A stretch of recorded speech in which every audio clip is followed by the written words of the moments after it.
Hello friends, you welcome on my channel Indian mom forever. और आज हम बात करने वाले हैं नेबुलाइजर के बारे में। ये हमारे पास है निस्कोमेड की तरफ से पिस्टन कंप्रेसर नेबुलाइजर। और नेबुलाइजर होता क्या है, पहले इसके बारे में जान लेते हैं। तो नेबुलाइजर एक तरीके का ऐसा डिवाइस है जो कि रेस्पिरेटरी डिजीजेस को ट्रीट करने के लिए यूज़ किया जाता है। और इसके अंदर जो भी लिक्विड मेडिकेशन होता है उसको मिस्ट के फॉर्म में कन्वर्ट करके और बहुत ही इजीली उसको पेशेंट को दिया जाता है। और यहाँ पर हमारे पास है निस्कोमेड की तरफ से ये पिस्टन कंप्रेसर नेबुलाइजर। और सबसे पहले अगर हम इसकी प्राइस की बात करें तो बहुत ही अफोर्डेबल प्राइस के अंदर 1372 रुपीस की एमआरपी के साथ में ये फ्लिपकार्ट पे अवेलेबल है। अब बात करते हैं इसकी पैकेजिंग की। तो कुछ इस तरीके की बॉक्स बैग पैकेजिंग के अंदर ये हमारे पास पहुंचा। इस बॉक्स में हमें मिलता है ये बहुत ही हैंडी सा व्हाइट कलर का पिस्टन कंप्रेसर नेबुलाइजर। और उसके साथ में यहाँ पर हमें मिलती है ये ट्यूब। और यहाँ पर हमें मिलता है ये मेडिकेशन कप जिस पर मेडिकेशन के लिए मार्किंग भी की गई है। फिर उसके बाद में हमें यहाँ पर इसका माउथ पीस अटैच करना होता है, जिसको हमें इस फेस मास्क से इस तरीके से इसको इस पर जोड़ देना है। और फिर इसको अपने मुंह पर लगाकर आसानी से ब्रीथ किया जा सकता है। यहाँ पर दो तरीके के फेस मास्क हमें मिलते हैं। ये एक एडल्ट फेस मास्क है और एक ये इन्फेंट फेस मास्क है। यहाँ पर कुछ फिल्टर दिए हुए हैं। निस्कोमेड के इस पिस्टन कंप्रेसर नेबुलाइजर के साथ में यहाँ पर हमें मिलता है एक कंट्रोलर, जिससे हम एयर फ्लो को कंट्रोल कर सकते हैं। जितना एयर फ्लो हमें सूट कर रहा है और हम आसानी से ब्रीथ कर पा रहे हैं उसको यहाँ पर इस पर 1 2 3 4 की मार्किंग दी हुई है। तो वो यहाँ पर इसको इस तरीके से घुमा करके और इसको कंट्रोल किया जा सकता है। और लास्ट में इसके साथ में हमें यहाँ पर मिलता है एक यूजर मैनुअल, जिसके अंदर हमें इसे किस तरीके से क्लीन करना है, किस तरीके से स्टोर करना है और किस तरीके से यूज करना है, ये सारी जानकारी दी हुई है। एक और इम्पोर्टेंट सवाल ये है कि नेबुलाइजर और इनहेलर में क्या फर्क है और दोनों में से कौन सा बेटर है। तो नेबुलाइजर इनहेलर के कंपैरिजन में मेडिकेशन को इफेक्टिवली और एफिशिएंटली पेशेंट के लंग्स के अंदर मिस्ट फॉर्म में पहुंचाता है।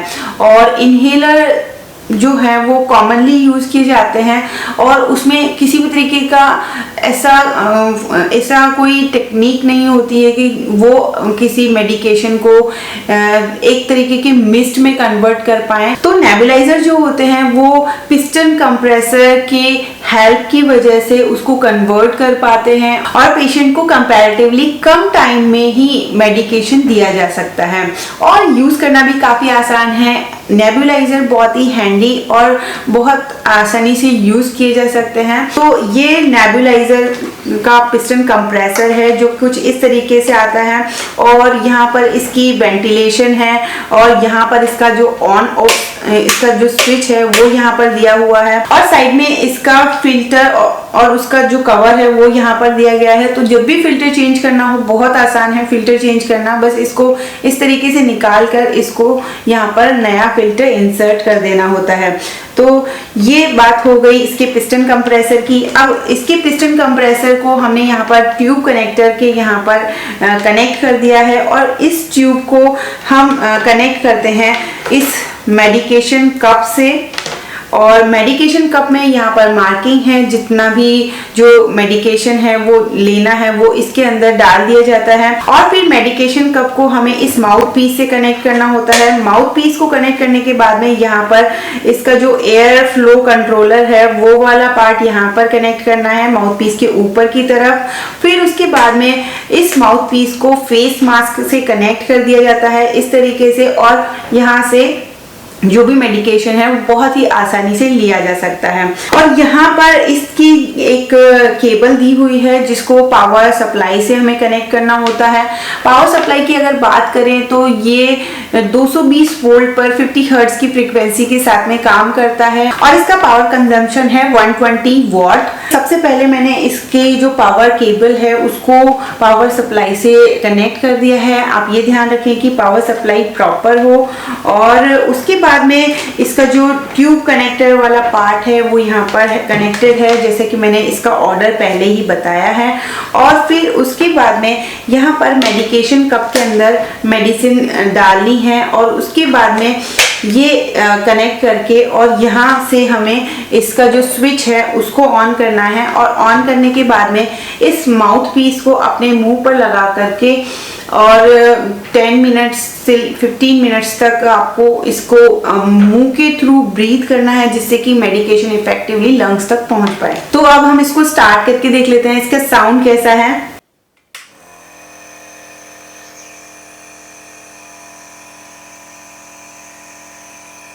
निस्कोमेड की तरफ से ये पिस्टन कंप्रेसर नेबुलाइजर अभी हमने चला करके देखा। ये बहुत ही लो नॉइस क्रिएट करता है और बहुत ही इफेक्टिवली रेस्पिरेटरी थेरेपी देने में कारगर है, क्योंकि इसके अंदर जो मिस्ट क्रिएट होती है वो बहुत ही अल्ट्रा फाइन पार्टिकल्स होते हैं मेडिकेशन के, जो कि बहुत आसानी से लंग्स के अंदर अब्जॉर्ब हो जाता है और वो मेडिकेशन हमें मिल जाती है। तो बहुत ही स्ट्रॉन्ग एयर फ्लो होता है।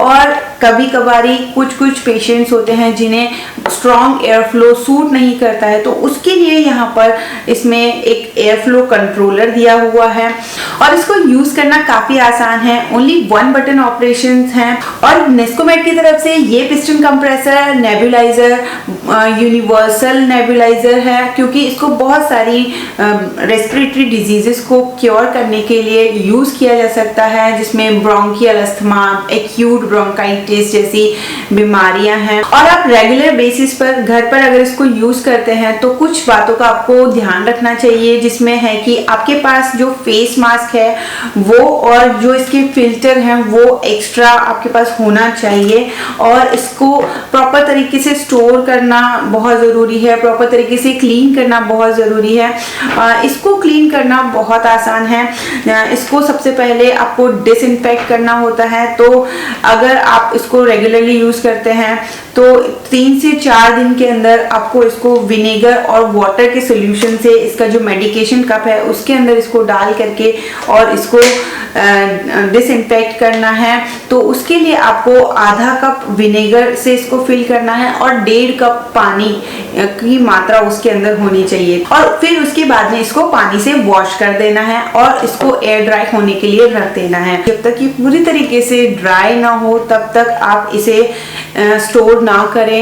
एयर ड्राई होने के बाद में कंप्लीटली इसको आप जिपर्ड एयर बैग के अंदर डाल करके इसको स्टोर कर सकते हैं। जब आप इसको यूज कर रहे हो या स्टोर कर रहे हो तो आप इसको कभी भी, जो इसका पिस्टन कंप्रेसर है, इसको कभी भी जमीन पर ना रखें, क्योंकि ये जो एयर फ्लो इसके अंदर होता है उसके अंदर किसी भी तरीके के जर्म्स वगैरह नहीं जाने चाहिए। और फ्लोर पर मैक्सिमम चांस होते हैं जर्म्स वगैरह बहुत ज़्यादा होने के। तो ये एक और इम्पॉर्टेंट बात हो गई। और अब मैं एंड करती हूँ अपने इस वीडियो का। आपको ये वीडियो कैसा लगा ज़रूर बताइएगा। और अगर अभी तक आपने चैनल को सब्सक्राइब नहीं किया है तो please subscribe my channel Indian mom forever. फिर मिलूंगी एक और अच्छे से वीडियो के साथ। तब तक के लिए बाय बाय।